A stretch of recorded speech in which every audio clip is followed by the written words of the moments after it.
राजनीति का रंग महल मोकामा, जहां दुर्दान थी बनता रहा सियासत का सरदार। गुंडई की कोख से पैदा कुख्यातों के सियासी सफर को टटोलती एक रिपोर्ट, सोनू मोनू का क्या होगा। मोकामा कभी दाल का कटोरा के तौर पर प्रसिद्ध था, पर पिछले 3 दशक से हालात इस कदर बदले कि अब चर्चाओं में सिर्फ दबंगों और सियासत के बाहुबलियों के लिए ही चर्चित था और है। बिहार की सियासत में 90 के दशक से ही बाहुबलियों का जोर रहा है, लेकिन कभी दाल का कटोरा के तौर पर प्रसिद्ध रहे मोकामा में 80 के दशक में ही इलाकाई दबंगों के राजनीति में दमदार भूमिका निभाने की शुरुआत हो गई थी। मोकामा विधानसभा की सियासत पर पिछले 30 सालों से बाहुबलियों का ही कब्जा रहा है। यह जोर आज भी है। 2025 में भी दिन दूनी रात चौगुनी तरक्की के साथ बदस्तूर कायम है। मोकामा के बाहुबलियों के कारनामों के छाप वर्तमान में भी सियासी पन्नों पर दर्ज मिल ही जाता है। यहाँ कुछ ऐसे बाहुबली विधायक हुए हैं जो हाथ जोड़कर दहशतगर्दी का वो आलम रच गए जिसकी विरासत मौजूदा राजनीति पर भी हावी है। आइए कुछ ऐसे किस्से बयां करते हैं जो आज भी लोगों की जुबान पर चढ़े हुए हैं। बैलेट को मिला बुलेट का साथ। उस दौर में जब देश में चुनाव बैलेट पेपर से होता था, सन 1980 विधानसभा चुनाव में श्याम सुंदर सिंह धीरज कांग्रेस के सीताराम केसरी गुट से चुनाव लड़ रहे थे। यह वही दौर था जब राजनेता अपनी जीत के लिए बाहुबल का सहारा लेने लगे थे। सूबे में बूथ कैप्चरिंग अपने चरम पर था। तब पहली बार श्याम सुंदर सिंह धीरज ने उस दौर में अपराध जगत के बड़े नामों में शुमार हो चुके और पूरे मोकामा एरिया में अपनी दबंगई की वजह से बड़े सरकार के तौर पर विख्यात हो चुके दिलीप सिंह की मदद ली। उन्होंने खुलकर सपोर्ट किया और धीरज चुनाव जीत गए। सियासत के जानकारों की माने तो ये औपचारिक तौर पर पहली बार था जब मोकामा की सियासत में बाहुबलियों की खुलेआम एंट्री हुई थी। मोकामा पर रहा बाहुबलियों का कब्जा, लेकिन श्याम सुंदर सिंह धीरज को यह गलती बहुत भारी पड़ गई और राजनीति में आपराधिक छवि के दबंगों को तवज्जो देने की उनकी कवायद उनको ही बड़ी भारी पड़ गई। कभी सहयोगी रहे पहलवान ने ही प्रतिद्वंदी बनकर 1990 के विधानसभा चुनाव के रण में श्याम सुंदर को 20,000 से ज्यादा वोटों से चारों खाने चित करने में सफल हो गया। यही नहीं, लगातार दूसरी बार भी यानी 1995 के चुनाव में भी धीरज को पछाड़ दिया। तब लालू यादव ने इनाम के तौर पर दिलीप सिंह को मंत्री बना दिया। नतीजतन अब तक अपनों के बीच ही बड़े सरकार के तौर पर संबोधित होने वाले दिलीप सिंह पूरे मोकामा ही नहीं अखबारों में भी इसी उपनाम से प्रसिद्ध होने लगे। वहीं श्याम सुंदर धीरज ने ही दिलीप सिंह को पाला पोसा था और दिलीप ने ही श्याम सुंदर को चुनावी मात दी। इससे श्याम सुंदर सिंह धीरज पूरी तरह बौखला गए। फिर उनकी नजर दिलीप गैंग के सूरजभान सिंह पर पड़ी, जिसे जुर्म की दुनिया पर राज करने का फितूर जुनून इस हद तक सिर पर सवार था। दिलीप सिंह के मंत्री बन जाने के बाद यह सियासत में व्यस्त हुए। इधर सूरजभान सिंह का सूरज उदय हुआ।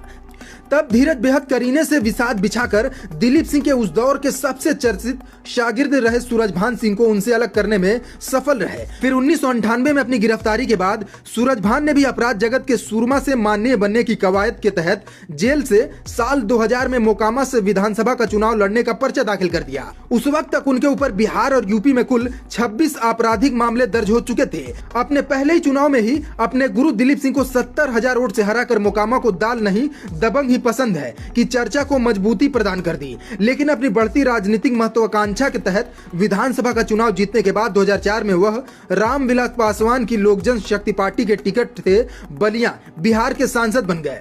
नदवा से मोकामा तक कभी अपने शागिर्द रहे सूरजभान से मोकामा में ही बुरी तरह विधानसभा चुनाव हारने के बाद दिलीप सिंह का प्रभाव कम होने लगा। 2003 में विधान परिषद चुने गए, लेकिन अक्टूबर 2006 में पटना में हार्ट अटैक से निधन हो गया। बड़े सरकार दिलीप सिंह के अचानक परलोक सिधारने के बाद अनंत सिंह का छोटे सरकार बनने का सफर शुरू हुआ। अनंत सिंह ने कई बार खुद ही स्वीकार किया है कि वह साधु बनने की खातिर घर छोड़कर हरिद्वार चले गए थे, लेकिन इसी बीच उनके सबसे बड़े भाई विरंची सिंह की हत्या हो गई और यह सुनते ही सब कुछ छोड़कर गांव लौट आए। घर लौटे अनंत के सर पर खून सवार था और अपने भाई के हत्यारों को ढूंढ कर मारा और भाई का बदला लिया। इसके बाद तो अनंत सिंह का जराइम की दुनिया में सिक्का चलने लगा और अपराध जगत में बहुत तेजी से आगे बढ़ने लगे, तो दुश्मनों की तादाद भी बढ़ने लगी। इसी क्रम में इनकी दुश्मनी अपने ही रिश्तेदार विवेक पहलवान से हो गई। नतीजतन दोनों के बीच वर्षों तक खूनी संघर्ष चला। अनंत सिंह पर जानलेवा हमला भी हुआ, लेकिन तमाम झंझावतों को झेलते हुए आखिरकार वर्ष 2004 के लोकसभा चुनाव का वक्त आया और बाहुबली अनंत की सियासत में एंट्री की पटकथा लिख दी गई। जरायम से सियासत तक वर्तमान मुख्यमंत्री उस दौर में बाढ़ लोकसभा क्षेत्र से अपनी किस्मत आजमा रहे थे और उनकी जीत सुनिश्चित करने की खातिर उनके सिपह सलारों में से एक बाहुबली बन चुके अनंत सिंह की मदद ली। नतीजा फलदायक रहा और अनंत को इसका फायदा वर्ष 2005 के विधानसभा चुनाव में मिला। जेडीयू ने अनंत सिंह को मोकामा से पार्टी का सिंबल थमा दिया और तब अपने दिवंगत बड़े भाई की सीट पर उन्होंने सूरजभान समर्पित लोजपा पार्टी के उम्मीदवार नलिनी रंजन शर्मा उर्फ ललन सिंह को हराकर फिर से एक बार अपने परिवार का सियासी वर्चस्व स्थापित कर दिया। इसके बाद से आज तक मोकामा सीट पर इनका कब्जा बरकरार है। मोकामा का अनंत किला। अनंत सिंह तब से अब तक मोकामा से लगातार चुनाव जीतते रहे।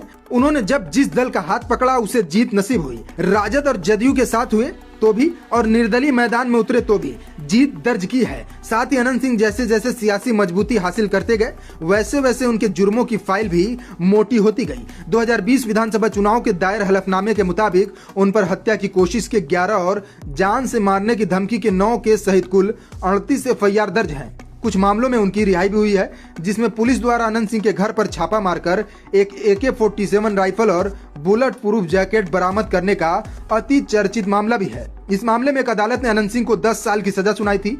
अनंत सिंह को जब सजा सुनाई गई तो वो मोकामा से विधायक थे, लेकिन सजायाफ्ता होने के बाद उनकी सदस्यता चली गई। मोकामा सीट पर 2022 में हुए उपचुनाव में अनंत सिंह की पत्नी नीलम देवी विधायक चुनी गई थी, लेकिन मोकामा का अनंत किला सियासी गलियारों में मजबूती से खड़ा है। अब सोनू मोनू की महत्वाकांक्षा।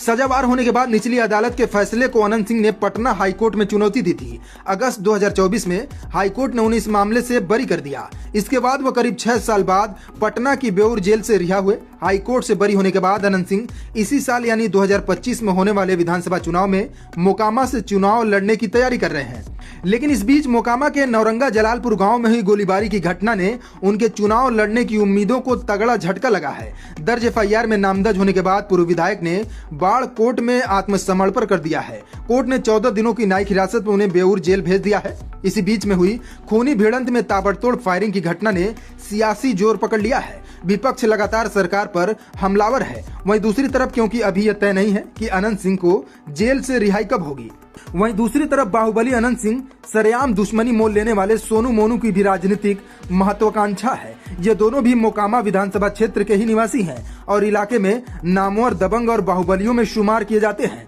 उनकी मां हेमजा ग्राम पंचायत के मुखिया है, लेकिन सोनू मोनू की मंजिल बिहार विधानसभा है। उनके इस रास्ते में अनंत सिंह सबसे बड़ी बाधा है। इसलिए कभी छोटे सरकार के ही शागिर्द रहे ये दोनों लड़के अनंत सिंह को ललकार रहे हैं। यानी फिर एक के ही सियासी टक्कर की पटकथा लिखी जा रही है। यानी जीते कोई भी मोकामा की पसंद दबंग ही रहेगा।